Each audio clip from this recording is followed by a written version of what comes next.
कहते हैं इतिहास वो आईना है जिसमें झांकने से आज का आदमी खुद को पहचान सकता है, और उस इतिहास के पन्नों में कहीं बहुत गहराई में छुपा है एक ऐसा नाम जिसकी गूंज आज भी समय के सिंहासन पर राज करती है। वो नाम है राजा विक्रमादित्य। वो एक राजा नहीं, एक विचार था, एक योद्धा नहीं, एक धर्म था, एक न्यायप्रिय नहीं, एक युग था। और जब उसका जीवन समाप्त हुआ तो शुरू हुई एक नई कहानी। शताब्दियों बाद उसी उजड़े हुए महल की मिट्टी से फिर निकली एक आवाज जो विक्रम की गाथा सुनाने आई। वो 32 पुतलियां, हर पुतली में छिपी थी विक्रम के जीवन की वो एक कहानी जो केवल राजा नहीं बल्कि इंसान बनने का रास्ता दिखाती है। महान राजा विक्रमादित्य की मृत्यु के लगभग 300 सालों बाद उज्जैन नगरी के ऊपर राजा भोज का राज्य था। राजा भोज भी अपने समय के बड़े यशस्वी और धर्मात्मा राजा थे। उनके राज्य में संपूर्ण प्रजा बड़े सुख चैन से बसती थी। किसी को भी किसी प्रकार का कोई दुख नहीं था। राजा भोज के राज्य में बकरी और शेर एक ही घाट पर साथ साथ पानी पिया करते थे। किसी को किसी से कोई भय नहीं था। उनके राज्य में चहुं और सुख शांति थी। किसी प्रकार की कोई कमी नहीं थी। राजा भोज एक आकर्षक छवि वाले गुणी व्यक्ति थे। वे इतने सुंदर थे कि कोई भी स्त्री उन्हें एक बार देख ले तो क्या मजाल कि वो मरते दम तक भी उन्हें भुला सके। उनकी सभा इतनी भव्य होती थी कि स्वयं इंद्रदेव भी उनसे ईर्ष्या करते थे। राजा भोज के दरबार के आगे इंद्र का दरबार भी फीका नजर आता था। राजा भोज की नगरी में सब कुशल मंगल से चल रहा था, पर एक दिन जब राजा भोज के हरकारे उनके किसी काम से जा रहे थे तो उन्होंने एक अजीब दृश्य देखा कि एक साधारण सा चरवाहा बीच खेतों के एक मचान पर चढ़ा हुआ है और चिल्ला चिल्ला कर राजा भोज के बारे में उल्टा सीधा कह रहा है। राजा भोज को पकड़कर मेरे पास लाओ, उसे सजा दिलवाओ और मेरा राज्य मुझे दे दो। एक चरवाहे के मुख से अपने राजा के लिए ऐसी बातें सुन हरकारों को बहुत गुस्सा आया। उन्होंने उस चरवाहे को पकड़कर नीचे उतारा और बोले, क्या बक रहा है तू? अगर राजा महाराज को तेरी इस हरकत का पता चलेगा तो वो तुझे तोप के मुंह पर बिठाकर उड़ा देंगे। हरकारों की बात सुन चरवाहा गिड़गिड़ाते हुए माफी मांगने लगा। मचान से उतरते ही एकदम से उसका व्यवहार बदल गया, जैसे उसे कुछ पता ही ना हो। उसे गिड़गिड़ाते देख हरकारों को उस पर दया आ गई। उन्होंने चरवाहे को छोड़ दिया और वहां से चले गए। अगले दिन जब वे फिर वहां से गुजरे तो उन्होंने फिर वही सब देखा और सुना। चरवाहा फिर से मचान पर चढ़ा, राजा भोज के बारे में उल्टा सीधा बोल रहा था। आसपास पूछने पर पता चला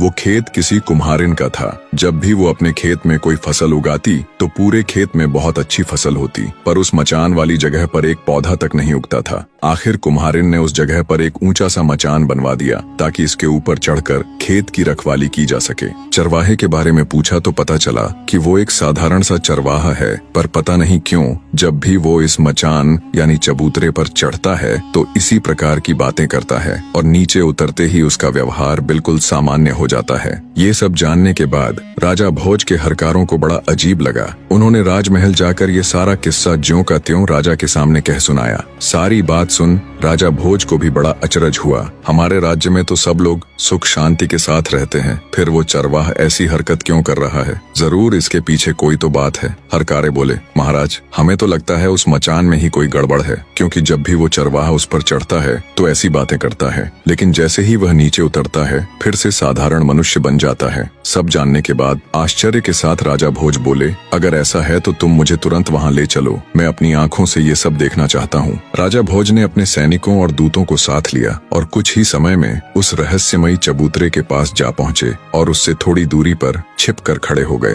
ताकि वह सब कुछ अपनी आंखों से देख और सुन सके। तभी वह आदमी फिर से चबूतरे पर चढ़ा और चढ़ते ही जोर से कहने लगा, लोगों जाओ जल्दी से राजा भोज को पकड़कर मेरे सामने लाओ, उसे मार डालो ताकि मैं उसका राज अपने हाथ में ले सकूं। ये सुनते ही राजा भोज गुस्से और हैरानी के मिश्रित भावों से भर जाते हैं, पर वे बिना कुछ कहे चुपचाप अपने हरकारों के साथ वापस महल लौट जाते हैं। पूरी रात उनके दिमाग में यही सब चलता रहा कि उस मचान में ऐसा क्या है जो एक मामूली सा चरवाहा ऐसी हरकत कर रहा है। सुबह होते ही राजा ने अपने मुख्य सलाहकारों और ज्योतिषियों को दरबार में बुला लिया। एक मामूली सा गाय चराने वाला चरवाहा चबूतरे पर खड़े होकर राजा को ललकारता है, उसे अपशब्द कहता है। ये उस रहस्यमयी चबूतरे की ही करामात है या कुछ और? चरवाहे और उस रहस्यमयी चबूतरे की पूरी बात राजा भोज अपने दरबार में उपस्थित सभी सदस्यों को कह सुनाते हैं। राजा भोज की बात सुन दरबार में उपस्थित ज्योतिषी बोले, राजन, ये तो कोई चिंता करने वाली बात नहीं है, बल्कि ये तो शुभ संकेत है। महाराज, हमें तो लगता है बहुत जल्द आपको कुछ बहुत बड़ा हासिल होने वाला है। ज्योतिष की बात सुन राजा भोज हैरानी के साथ साथ खुश भी हुआ। वो कुछ बोलता इससे पहले ही दरबार में मौजूद विद्वान पंडित भी बोल पड़े, महाराज, ज्योतिषी बिल्कुल ठीक कह रहे हैं। आपको उस चबूतरे की खुदाई करके देखनी चाहिए। वहाँ आपको कुछ बहुत बड़ा मिलने के संकेत है। पहले ज्योतिषी फिर पंडित की कही बात सुन राजा भोज को भी ये विश्वास हो गया कि हो न हो उस रहस्यमयी चबूतरे के नीचे कुछ तो जरूर है। अवश्य ही वहाँ खुदाई करवाकर देखनी चाहिए। राजा ने तुरंत अपने राज्य के सभी बेलदारों को वहाँ जाकर खुदाई करने के निर्देश दिए और खुद भी अपने मुख्य सलाहकारों के साथ बड़ी दिलचस्पी लेकर उस चबूतरे के पास पहुँच गया। खुदाई करते करते जब मजदूरों ने मचान वाली जगह को अंदर तक गहरा खोद दिया, तब एक सोने का पाया नजर आया। सोने के पाए को देख राजा भोज की आंखें चमक उठीं। उसने मजदूरों को सख्त हिदायत दी कि अब आगे की खुदाई बड़े ध्यान से की जाए। शीघ्र ही धरती के अंदर मौजूद उस सिंहासन के चारों पाए नजर आने लगे। राजा सहित वहाँ मौजूद सभी हैरान थे। खुदाई पूरी हुई तो जमीन के अंदर दबा हुआ एक विशालकाय सिंहासन बाहर निकला। राजा के हुक्म पर मजदूरों ने बड़े ध्यान से सिंहासन को बाहर निकाला। बाहर आने पर जब राजा भोज ने उसे देखा तो वो मंत्र मुग्ध सा हो गया। ऐसा कुछ उसने आज से पहले कभी नहीं देखा था। वो विशालकाय सिंहासन जो धूल मिट्टी में सने होने के बावजूद भी अपनी अलग ही छठा बिखेर रहा था। अचंभित से राजा भोज ने मजदूरों को कहकर उस दिव्य सिंहासन को अपने राजमहल में रखवा दिया। राजमहल में स्थापित करने के पश्चात जब अच्छे से सिंहासन की धूल मिट्टी पोंछकर उसे धोया गया तो वो बिल्कुल चमक उठा। उस चमकते हुए सिंहासन को जब राजा भोज ने देखा तो उसका मुंह खुला का खुला रह गया। जिस किसी ने भी उसे देखा वो बस उसे देखता ही रह गया। उसकी चमक ऐसी थी कि उसे एक नजर देखे तो आंखें चौंधिया जाएं। वो विशालकाय सिंहासन किसी अजूबे से कम नहीं लग रहा था। ऐसा लग रहा था जैसे उसे किसी कारीगर ने नहीं बल्कि खुद उस ईश्वर ने तराश कर अपने लिए ही बनाया हो। उसके चारों तरफ 8-8 पुतलियां थीं। हर एक पुतली अपनी अलग ही छठा बिखेर रही थी, पर कुछ कुछ जगहों से उसके दिव्य रत्न हट गए थे। राजा भोज ने तुरंत अपने शिल्पकारों को हुक्म दिया कि जितना भी धन चाहे ले लो, जितने भी रत्न चाहिए ले लो, पर जल्दी से जल्दी इस सिंहासन को तैयार करो। लगभग 6 महीने में देश के कोने कोने से हूबहू सिंहासन में लगे हुए रत्नों जैसे ही रत्न खोजकर शिल्पकारों ने उस सिंहासन को पूरी तरह तैयार कर दिया। धरती के अंदर से निकला वो जादुई सिंहासन जब पूरी तरह तैयार हो गया तब राजा भोज उसे देखने के लिए आए तो उन्हें अपनी आंखों पर विश्वास नहीं हो रहा था कि वो ऐसा कुछ देख रहा है। उस दिव्य सिंहासन को देख भोज को लगा जैसे उस ऊपर वाले ने बड़ी फुर्सत से सिंहासन को तराश कर सिर्फ और सिर्फ उसी के लिए बनाया है। ये शायद उसके इतने अच्छे कर्म थे कि वो ईश्वर उस पर मेहरबान हुआ है और उसे ये दिव्य सिंहासन भेंट किया है। अपने मन में ऐसा विचार कर राजा भोज ने पंडितों को आदेश दिया कि एक शुभ मुहूर्त और उत्तम तिथि निश्चित करें ताकि वह स्वयं उस दिव्य सिंहासन पर बैठ सके। यह सुनकर पंडितों ने विचार विमर्श करके कार्तिक महीने में एक अत्यंत शुभ दिन और लग्न तय किया। वह तिथि हर प्रकार से उत्तम थी। पंडितों ने कहा, हे राजन, उस दिन आप सिंहासन पर विराजमान हो सकते हैं। समय अपनी गति के साथ बीता और आखिर वो शुभ दिन भी आ ही गया जब भोज को उस दिव्य सिंहासन पर विराजमान होना था। राजा भोज ने इस शुभ दिन को बहुत बड़ा बनाने की सोची। वो इस दिन किसी प्रकार की कोई भी कमी नहीं छोड़ना चाहता था। उसने अपने राज्य के सभी छोटे बड़े राजा, विद्वान पंडित, जादू टोने के जानकार, दूर दराज के प्रतिष्ठित व्यक्ति सभी को निमंत्रण भेजा। स्वयं राजा ने स्नान किया और उत्तम वस्त्र धारण किए। वेद पाठी पंडित वेदों का उच्चारण करने लगे, गंधर्व मधुर गीत गाने लगे, भाट राजा की वीरता और यश का बखान करने लगे और विविध प्रकार के वाद्य यंत्र बजने लगे। पूरे महल में आनंद उत्सव की लहर फैल गई। जो भी अतिथि आए थे उनका भव्य स्वागत हुआ। ब्राह्मणों को गांव दान में दिए गए, युवाओं को स्वादिष्ट भोजन और जो कुछ उन्होंने मांगा वह प्रदान किया गया। गरीब लोगों को वस्त्र भेंट किए गए, आम जनता को इनाम और भेंट दी गई। सारा नगर दान दक्षिणा और नेकी से भर गया। शाही सेना को विशेष भोजन और इनाम मिले। राजा के अपने खास सेवकों को अलग अलग प्रकार की कृपा और नवाजिशें दी गईं। संक्षेप में कहें तो जो भी लोग उस सभा में उपस्थित थे वे सब जय जयकार कर रहे थे।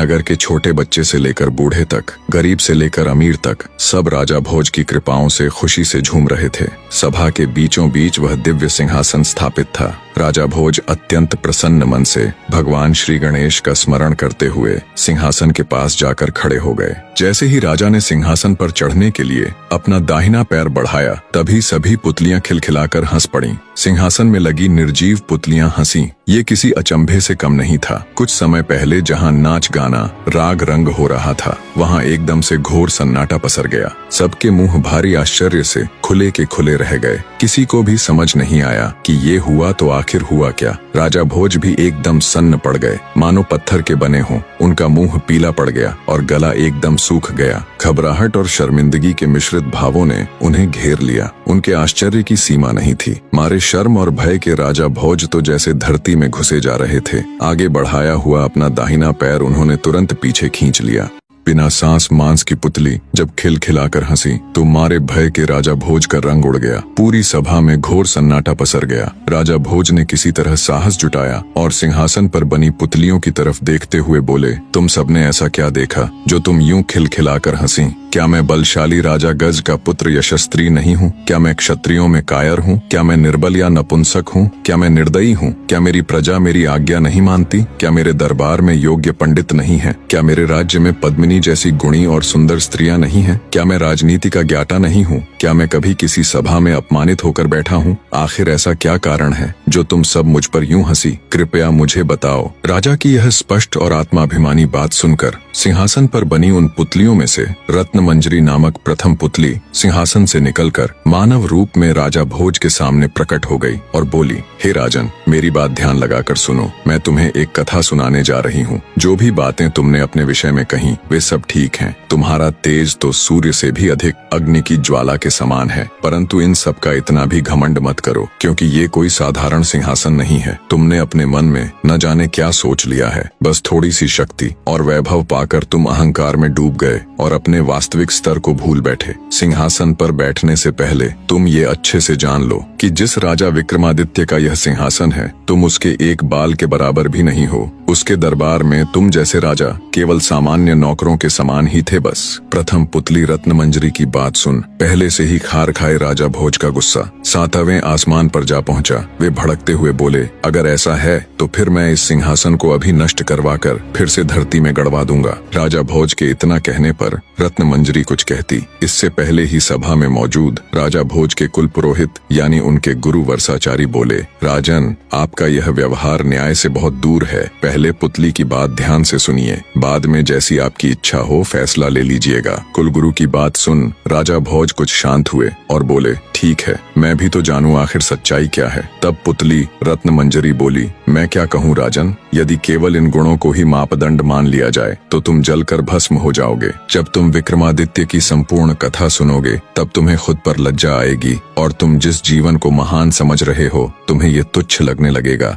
और रही बात हमें और इस सिंहासन को नष्ट कर फिर से धरती में गाड़ने की, तो हमें कोई भय नहीं राजन। हम तो उसी दिन मर चुकी थीं जिस दिन राजा विक्रमादित्य दिव्य लोक में चले गए थे। इतने में राजा का दीवान यानी उनका प्रधानमंत्री पुतली से बोला, हे सिंहासन की पुतली, अब बातों में वक्त जाया मत करो और अपने इस गुस्से को त्याग कर हमें राजा विक्रमादित्य की कथा सुनाना प्रारंभ करो। तब प्रथम पुतली रत्नमंजरी कथा कहना आरंभ करती है। तो सुनो राजन। एक राजा की 4 रानियां थीं। राजा गंधर्वसेन जात पात में बिल्कुल भी विश्वास नहीं रखते थे, इसलिए उन्होंने उस समय समाज में मौजूद सभी 4 वर्गों यानी 4 जातियों की कन्या से विवाह कर लिया। उसकी 4 रानियों में एक ब्राह्मण, दूसरी क्षत्रिय, तीसरी वैश्य यानी बनिया और चौथी शूद्र यानी मजदूर जाति से थी। उसे ब्राह्मणी से एक पुत्र हुआ जिसका नाम ब्रह्मजीत रखा गया। क्षत्राणी से 3 बेटे हुए, एक का नाम शंख, दूसरे का नाम विक्रमादित्य और तीसरे का भर्तहरि रखा गया। वैश्य से एक लड़का हुआ जिसका नाम चंद्र रखा गया और शूद्राणी से धन्वंतरी नामक पुत्र हुआ। समय बीता और उसके सभी लड़के जवान हो गए। राजा गंधर्वसेन ने ब्राह्मणी से पैदा हुए ब्रह्मजीत को राज्य का दीवान नियुक्त कर दिया, पर ब्रह्मजीत के दीवान बनते ही राज्य में अशांति फैल गई, जिसे ब्रह्मजीत संभाल न सका और राज्य छोड़कर चला गया। ब्रह्मजीत के राज्य छोड़कर जाने के बाद राजा के दूसरे पुत्र शंख को संदेह था कि अब उसका पिता कहीं उसके भाई विक्रमादित्य को अपना उत्तराधिकारी न चुन ले, क्योंकि विक्रमादित्य को हर क्षेत्र में महारत हासिल थी। हर तरह से निपुण होने के कारण राजा का मोह सबसे अधिक विक्रमादित्य में ही था। इसी के चलते एक दिन शंख ने अपने पिता राजा गंधर्व सेन की हत्या कर दी और स्वयं उज्जैन का राजा बन बैठा। जब राजा गंधर्व सेन की हत्या की खबर उसके बाकी बेटों ने सुनी तो वो सब अपनी जान बचाने के लिए राज्य छोड़कर भाग खड़े हुए। विक्रमादित्य को जब अपने भाई के इस कृत्य का पता चला तो उन्हें अपने भाई पर अथाह क्रोध आया, पर समय की नजाकत को भांपते हुए उन्होंने बुद्धि से काम लिया कि अभी समय उसके पक्ष में बिल्कुल भी नहीं है। सारा राज्य काज, शस्त्र बल इत्यादि उसके भाई शंख के नियंत्रण में है। अंततः समय अनुकूल न होने के कारण विक्रमादित्य भी उज्जैन को छोड़कर जंगलों में चले जाते हैं। सबके जाने के बाद शंख आराम से उज्जैन नगरी के ऊपर शासन करने लग जाता है, पर फिर भी उसे रह रहकर ये डर सताता कि एक दिन उसके भाई वापस आकर उसकी हत्या कर ये सत्ता छीन लेंगे। इसी आशंका के चलते राजा शंख ने निर्णय लिया कि वो अपने भाइयों का पता लगाकर उन्हें भी मरवा देगा। राजा शंख ने एक दिन देश प्रदेश से बड़े बड़े ज्योतिषी और भविष्यवक्ता बुलाए और अपना भाग्य बताने के लिए कहा। जब ज्योतिषी और भविष्यवक्ताओं ने राजा शंख की कुंडली के माध्यम से उसका भविष्य देखा तो उन्हें बड़ा अचरज हुआ। उन्होंने राजा शंख को बताया कि उसे उसके किसी भाई से कोई खतरा नहीं है, केवल विक्रमादित्य को छोड़कर उसकी कुंडली बता रही है कि उसकी मृत्यु उसके भाई विक्रमादित्य के हाथों लिखी हुई है। ये सुनकर राजा शंख के पूरे शरीर में डर की लहर दौड़ गई। उसने तुरंत सख्त हिदायत दे देश प्रदेश सब जगह अपने गुप्तचर फैला दिए। आखिरकार गुप्तचरों को जंगल में एक झील दिखी जिसमें विक्रमादित्य का प्रतिबिंब दिख रहा था। उन्होंने तुरंत राजा शंख को संदेश पहुंचाया कि विक्रमादित्य इस समय फलां जंगलों में रह रहा है। राजा शंख को जब विक्रमादित्य का पता चला कि वो जंगलों में रह रहा है तो उन्होंने तुरंत एक तांत्रिक को बहुत से धन का लालच देकर बुलाया और उसके साथ मिलकर विक्रमादित्य को मारने की योजना बनाई। योजना के अनुसार तांत्रिक जंगलों में विक्रमादित्य के पास जाकर उसे देवी काली की पूजा करने के बहुत से लाभ बताकर उसे पूजा करने के लिए राजी कर लेगा। जब वे इस क्रिया के लिए सहमत हो जाएंगे तब देवी आराधना के अंतिम चरण को पूरा करने के लिए तांत्रिक उन्हें सिर झुकाकर आराधना संपन्न करने को बोलेगा। जैसे ही विक्रमादित्य अपना सिर झुकाएंगे वैसे ही पेड़ों की आड़ में खड़ा राजा शंख उनका सिर धड़ से अलग कर देगा। योजना बना उसे अंजाम तक पहुंचाने के लिए तांत्रिक जंगलों की तरफ चल पड़ता है। थोड़ी दूरी बनाकर राजा शंख भी उसके पीछे पीछे हो लेते हैं। जब तांत्रिक जंगल में जाता है तो उसे विक्रमादित्य वहां मिल जाता है। योजना के अनुसार तांत्रिक उन्हें पूजा अर्चना के लिए सहमत कर लेते हैं। जब आराधना के अंतिम चरण में तांत्रिक ने उन्हें सिर झुकाने को बोला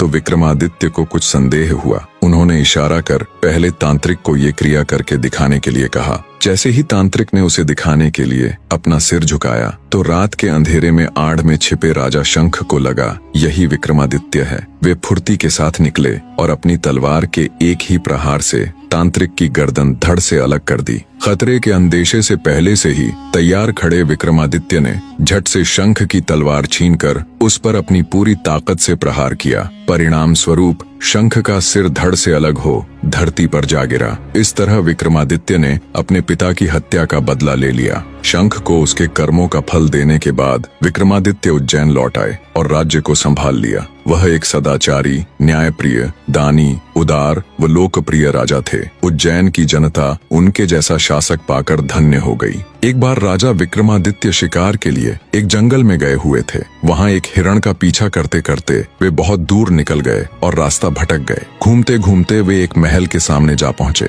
वह महल लूतवरण नाम के एक व्यक्ति का था जो उस राज्य का दीवान था। राजा विक्रमादित्य उनके पास गए। दोनों में वार्तालाप हुई। दोनों ने एक दूसरे को अपना परिचय दिया। विक्रमादित्य का परिचय मिलने पर दीवान लूतवरण उनसे मिलकर अत्यंत प्रसन्न हुए। वे उसे अपने राजमहल ले गए और उनका आदर आतिथ्य किया। लूतवरण ने विक्रमादित्य को बताया कि उन्हें इस राज्य के राजा बाहुबल से मिलना चाहिए। वे अत्यंत सरल और धार्मिक राजा हैं। उनके पास एक ऐसा सिंहासन है जो अत्यधिक शक्तिशाली है। कहा जाता है उस सिंहासन को स्वयं महादेव ने इंद्रदेव को भेंट किया था और बाद में इंद्रदेव ने प्रसन्न होकर वो सिंहासन राजा बाहुबल को दे दिया। आगे लूतवरण ने कहा, हे राजा विक्रमादित्य, आपके अंदर वो सभी गुण मौजूद है जो एक चक्रवर्ती सम्राट के अंदर होने चाहिए। बस किसी चीज की कमी है तो वो है उस दिव्य सिंहासन की। मैं आपको राजा बाहुबल के पास ले चलता हूँ। जब वो आपसे कुछ मांगने को कहे तब आप उनसे वो दिव्य सिंहासन मांग लेना। इसी मकसद के साथ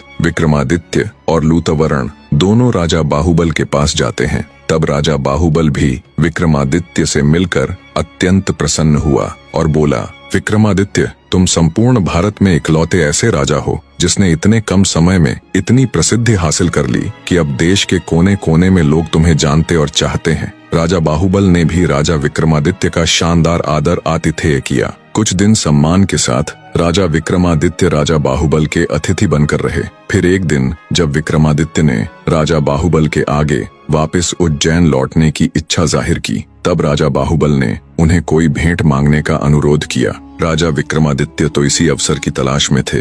उन्होंने बिना एक भी पल गवाए राजा बाहुबल से वो अतुलनीय सिंहासन देने का अनुरोध किया। अब चूंकि राजा बाहुबल विक्रमादित्य को वचन दे चुके थे, तो उन्होंने निसंकोच वो सिंहासन राजा विक्रमादित्य को भेंट कर दिया। वे भली भांति इस बात से परिचित थे कि अगर उनके बाद कोई इस सिंहासन के योग्य है तो वो केवल और केवल विक्रमादित्य ही है। उन्होंने खुशी खुशी विक्रमादित्य को सिंहासन देकर विदा कर दिया। जब राजा विक्रमादित्य उस अद्वितीय सिंहासन के साथ उज्जैन नगरी पहुंचे तो उनकी पूरी प्रजा में खुशी की लहर दौड़ गई। उस सिंहासन को देखने दूर दूर से राजा महाराजा उज्जैन आने लगे। राजा विक्रमादित्य ने भारी सभा का आयोजन किया और दूर दराज से विद्वान पंडित बुलाए और उनके समक्ष अपनी इच्छा जाहिर की कि वो एक भारी अनुष्ठान करना चाहते हैं। कृपया आप सब देखकर बताएं, क्या वो इसके योग्य है? तब पंडित विद्वान सभी ने एक स्वर में कहा, राजन, आपका प्रताप तीनों लोकों में छाया हुआ है। आपका कोई बैरी नहीं। आपको जो करना हो कीजिए। अपने समस्त खानदान को आमंत्रित कीजिए।